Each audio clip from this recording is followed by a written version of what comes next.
Hey skiers, I'm Jeff from skiessentials.com. Welcome to our 2022 ski test videos. Right here we've got the Line Blade W. There aren't many differences between the Blade W for women and the Blade for men. Basically the only difference is the length that they're available in, as well as the waist width. So the men's lengths have a 95 millimeter waist width, while these have a 92. And then the rest of the dimensions kind of shrink a little bit too, but essentially the performance is the same across the two. I bring that up because realistically, just get what length works for you. I wouldn't focus too much on men's or women's for this ski, and just focus on the length that works best for your size and you as a skier. So that said, really interesting ski. They use an aspen wood core with Line's gas pedal metal. So it's this really specifically engineered grid of metal. Doesn't meet underfoot, so there's just this tiny little gap right here underfoot where there's no metal. And then through the rest of the ski, they remove certain sections in different areas of the ski, take away some weight while retaining torsional stiffness, good vibration damping, all the stuff that we get with metal.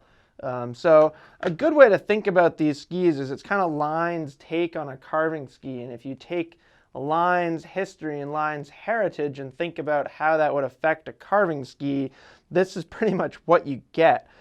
So a different shape than you'd see in a traditional carving ski, more tip rocker up here. It starts about where my hand is, and then more rise in the tail as well. So there's quite a bit of splay back here in the tail. Not like long tail rocker, but pretty good rise. It's almost like if it were to rise into a twin tip and then they just kind of hacked off the end of it. It's kind of an interesting way to think about it, and I think a pretty good way to think about it. Aside from that, there's a nice amount of camber underfoot, and they have a nice kind of smooth but supportive and energetic flex pattern. So softer than some kind of dedicated carving skis, but definitely stiff enough for aggressive skiers, people that want to lay this thing over and get it to arc into some really cool carving turns. It's a shorter turn radius than you see in most skis. In fact, it's so short that Line doesn't even list what it is, but it's definitely on the short side. I would say more towards the slalom ski radius than anything else. So what can it do? Well, it's super interesting, and it's super unique. It makes unbelievably quick and responsive carving turns, really snappy, round carving turns. Because it's a little wider, you don't really ever have to worry about like your boot coming in contact with the snow or booting out. So that to me gives you a little bit more confidence than on a narrower kind of, on a ski that's so narrow that you feel like you're on rails. So really fun. Like you leave trenches in the snow. I think I mentioned the way that it trenches carving turns. It's really fun. A narrower ski doesn't have the same feel. But what's interesting about this ski is it's got more versatility than you might expect. Tiny bit of almost like a swallowtail shape in the tail. Again, that amount of kind of rise in the tail or kick back here, the splay to the rocker profile. Add in the big fat tip and the difference in width between the tip and the tail.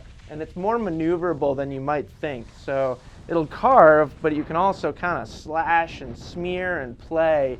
So it's kind of taking a carving ski and giving it some new school kind of freestyle attitude, which I think is really fun and helps set it apart from pretty much anything out there on the mountain. Really unique ski. I know I've said that a few times, just the word interesting and unique, but it's true. I think it's an awesome ski for a lot of skiers. Like the way that I think about this ski is that just about anybody could get on it and enjoy it. I'd say advanced intermediates on up through experts would all just appreciate what this ski can do. So really fun ski to kind of add to an existing quiver if you want something different, or a really fun ski if you're looking for specifically a carving ski. Maybe you've got a quiver of wider skis with more tip and tail rocker, more designed for softer snow, and you want something that's more leaning towards the carving side of things, but still has some fun-loving attitude to it. I think that's a perfect way to think about the Blade W from Line. So yeah, super cool skis. Let us know if you have any questions about them. They are really unique, like I've said multiple times. So if you want to kind of get our opinion on comparisons between this and some other skis, certainly let us know, and we'd love to talk more about it. And yeah, that's the Line Blade W, and we will see you out there on the slopes.